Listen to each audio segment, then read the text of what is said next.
क्या समझते हो कि मुसलमान अपाहिज है? जो चाहो वो फैसले करो और सेकुलर कहने वाली ताकतें उनका साथ दें, फिर मुसलमानों के वोट मांगने के लिए आए, जूते का हार मिलेगा तुम्हें गर्दन। जो बिल लेकर आ रहे हो वक्फ तरमीमी बिल के नाम से, ये कोई बिल वक्फ तरमीम के लिए नहीं है। हम जानते हैं इक़्तिदार पर बैठे हुए लोगों, तुम हमारे मदरसों को और हमारी मस्जिदों को हथियाना चाहते हो, तुम उनकी जमीन और जायदाद को हथियाना चाहते हो।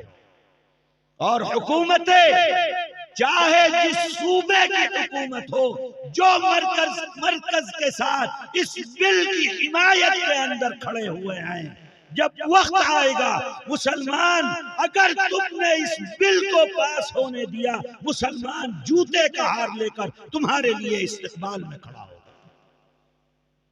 तुम ये समझते हो कि मुसलमान अपाहिज है?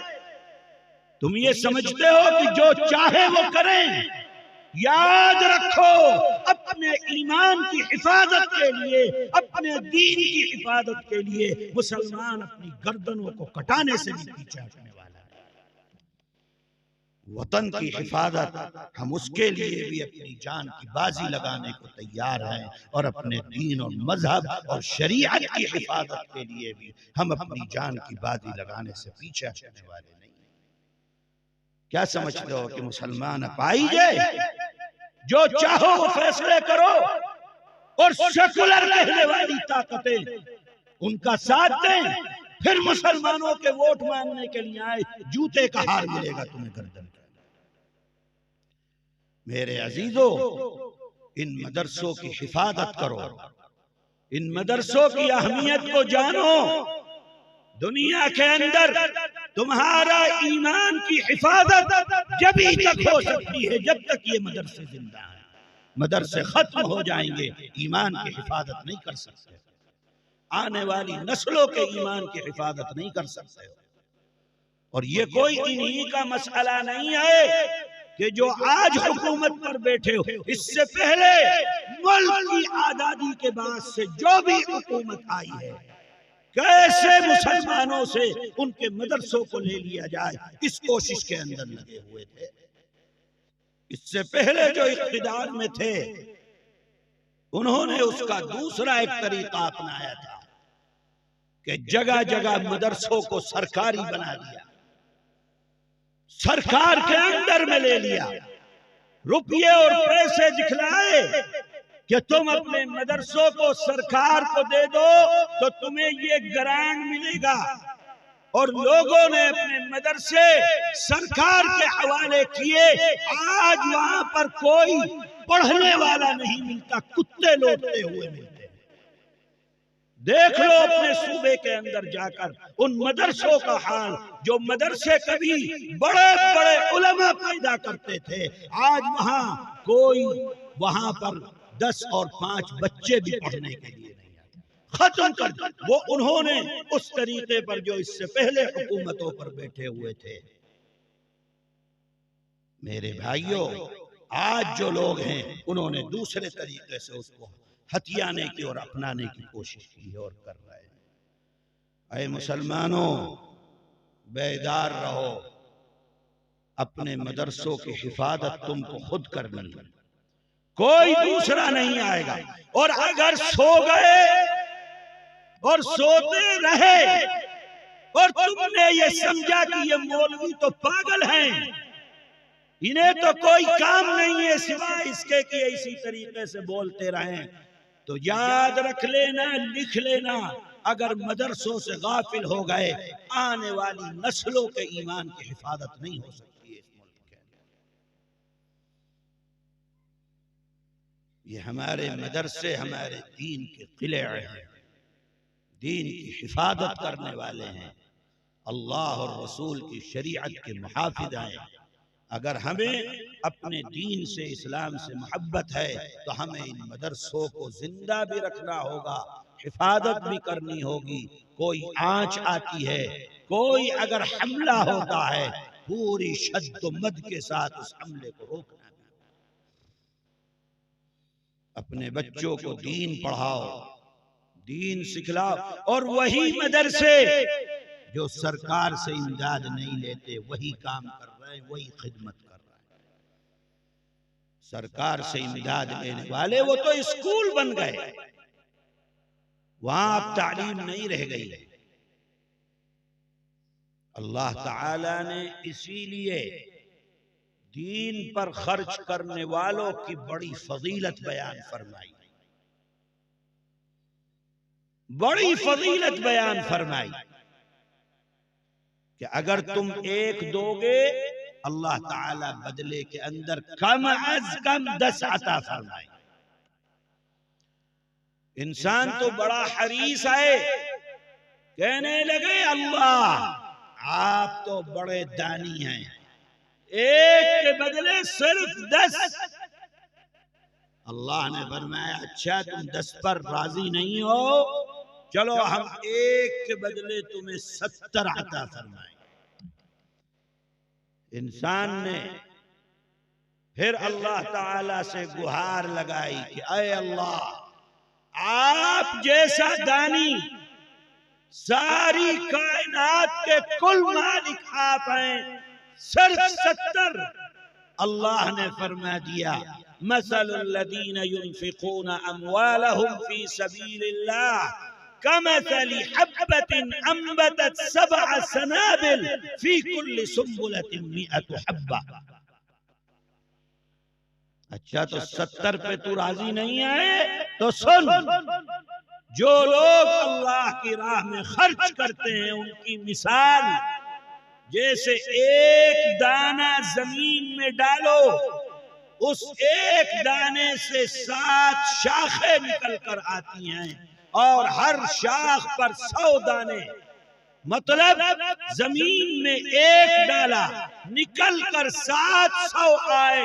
अल्लाह फरमाता है यही मिसाल है अल्लाह की राह में खर्च करने वालों की कि 1 रुपया दोगे अल्लाह बदले के अंदर 700 अता फरमाए। इंसान को फिर भी सब्र न हुआ, अय अल्लाह सिर्फ 700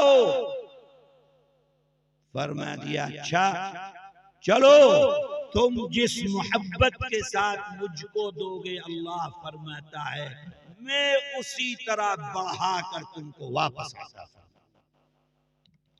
1 रुपया अगर सिद्क़े दिल से कोई इंसान देता है सिर्फ अल्लाह के लिए, अल्लाह उसको उहद पहाड़ के बराबर भी सवाब अता फरमा सकता है। इसलिए मेरे अजीजों, इन मदरसों को जिंदा रखना, इन मदरसों को चलाते रहना, ये तुम्हारा फर्ज मनसबी है। मदरसे रहेंगे तो दीन रहेगा, मदरसे नहीं रहेंगे तो दीन खत्म हो जाएगा। सहाबा इकराम रिज़वानुल्लाहि अलैहिम अजमाइन बड़े बड़े दान इस्लाम के लिए किया। आज दीन हमसे हम तक पहुंचा है वो सहाबा इकराम की उसी कुर्बानियों का नतीजा। अबू बकर की जिंदगी को पढ़ो, कुछ नहीं बचा अबू बकर के पास, जो कुछ अबू बकर के पास था सब अल्लाह की राह के अंदर खर्च कर दिया।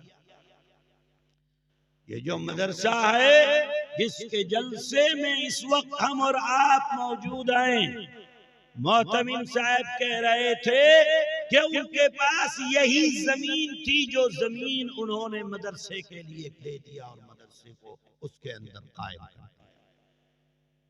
हजरत अबू बकर सिद्दीक रज़ियल्लाहु ताला अन्हु जब तबूक में अल्लाह के नबी ने कहा कि चंदा दो, अबू बकर घर गए और जो कुछ अबू बकर के पास था सब अल्लाह के नबी के कदमों में लाकर डाल दिया, कुछ घर के अंदर नहीं छोड़ा।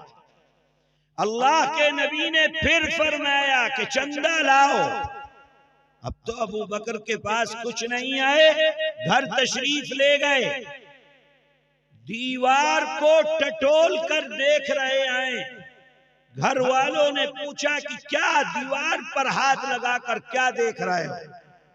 कहा कि एक सुई लटकाई थी, कपड़ा सीने के लिए वो ढूंढ रहा हूं, वो मिल जाए तो रसूलुल्लाह की खिदमत में ले जाकर पेश कर दूं, और तो मेरे पास कुछ बाकी नहीं बचा। वो सुई ली और अल्लाह के नबी के कदमों में ले जाकर रख दी। खुदा की कुदरत, अल्लाह के नबी ने तीसरी मर्तबा फिर ऐलान फरमाया, चंदा लेकर आओ। अब तो अबू बकर के पास सुई भी बाकी नहीं है, क्या देंगे? लेकिन रसूलुल्लाह का हुक्म है, अबू बकर बाजार तशरीफ ले गए, जो कपड़ा पहन रखा था उस कपड़े को ले जाकर बेच दिया। सस्ता टाट का कपड़ा अबू बकर ने लिया और वो पहन लिया। जो पैसे बचे वो रसूलुल्लाह की खिदमत में लाकर रख दिए। थोड़ी देर गुजरी कि आसमान से जिब्रील आ गए। अल्लाह के नबी ने देखा कि जिब्रील वैसा ही कपड़ा टाट का पहने हुए हैं। अल्लाह के नबी ने पूछा कि जिब्रील, ये टाट का कपड़ा क्यों? आज से पहले तो कभी नहीं देखा कि तुम ये लिबास पहने हो। फरमाया जिब्रील ने कि अल्लाह के नबी अबू बकर ने अपना कपड़ा उतार कर टाट का पहना, कुछ बाकी नहीं अबू बकर के पास। जो टाट का कपड़ा पहनकर अबू बकर आए हैं, अल्लाह को अबू बकर की अदा ऐसी पसंद आई, आसमान में तमाम फरिश्तों को हुक्म दे दिया, जो कपड़ा अबू बकर ने पहना है तुम भी वही कपड़ा। ऐसा अबू बकर का ईसार इस दीन के लिए, शरीयत के लिए। आज मुसलमान इस पैसे को अपने सीने से लगा कर रखता है। अरे बाबा, मर जाओगे, कल को कफन भी दूसरे लोग देंगे। जितना जमा किया है कोई काम आने वाला नहीं। अल्लाह के नबी फरमाते हैं कि जानते हो कि तुम्हारा पैसा कौन सा है जो तुमने खा लिया, जो पहन लिया और जो आगे तुमने भेज दिया, यानी अल्लाह के दीन पर खर्च कर दिया, वही तुम्हारा है। जो यहाँ पर रखा हुआ है, जिसको तुम अपना समझते हो, वो तुम्हारा नहीं है, वो तो तुम्हारे वारिसों का है। आज तुम्हारी आंख बंद हो जाए, कल किसी ने देखा है कि किसी के कफन के अंदर जेबें लगी हो और वो कफन में पैसे लेकर कब्र के अंदर जा रहा हो? सब यही छोड़ कर जा। जो अपने हाथ से खर्च कर दो, और औलाद तो ऐसी है आज के जमाने में कि अगर बाप पर कर्ज भी होता है तो औलाद वो कर्ज भी अदा नहीं करती। किस माल को अपना समझते हो? ये पैसे मोहब्बत करने वाली चीज नहीं है। सहाबा इकराम रिज़वानुल्लाहि अलैहिम अजमईन इन पैसों से मोहब्बत नहीं किया करते थे। अबू दहदाह रज़ी अल्लाह तआला अन्हु, उनके पास एक बाग था जिसमें 600 खजूर के दरख्त लगे हुए थे। अल्लाह के नबी के एक हुक्म पर अबू दहदाह ने 600 खजूर का बाग सदका कर दिया, एक हुक्म पर। और बड़े बड़े सहाबा के वाक़यात हैं कि जिन्होंने अल्लाह के दीन पर अपना रुपया और पैसा पानी की तरह बहाया। मैं आपको इसलिए ये सुना रहा हूं, ये कोई किस्सा और कहानी नहीं है, ये इस्लाम की वो तारीख है जिस तारीख पर 1400 साल के बाद आज हम मौजूद हैं।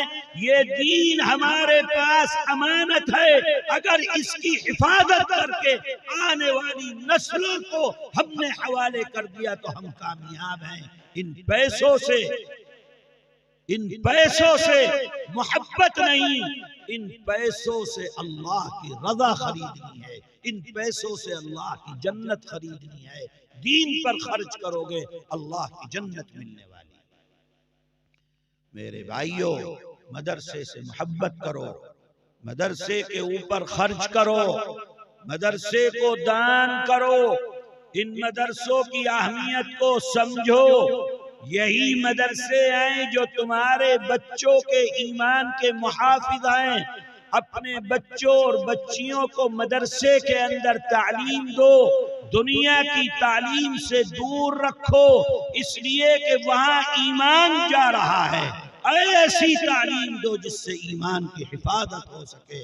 अल्लाह ताला हम सबको अपनी मर्जियात पर चलते हुए इस दुनिया में अपनी जिंदगी गुजारने की तौफीक अता फरमाए, और अल्लाह हम सबको ज्यादा से ज्यादा दीन पर खर्च करने की तौफीक अता फरमाए। अल्लाह ताला हम सब के ईमान की हिफाजत फरमाए, हमारे बच्चे और बच्चियों के ईमान की हिफाजत फरमाए। अल्लाह क़यामत तक आने वाली हमारी नस्लों के ईमान की हिफाजत फरमाए, और अल्लाह इस मदरसे की भी हिफाजत फरमाए, और इस मदरसे के मुंतज़िमीन को हिम्मत और ताकत अता फरमाए। अल्लाह इस जलसे को कबूल फरमाए, और जिन लोगों ने जलसे के लिए मेहनत की है, पैसा दिया है, अल्लाह सबके देने को कबूल फरमाए। व आखिर दावाना अनिल हम्दुलिल्लाहि रब्बिल आलमीन।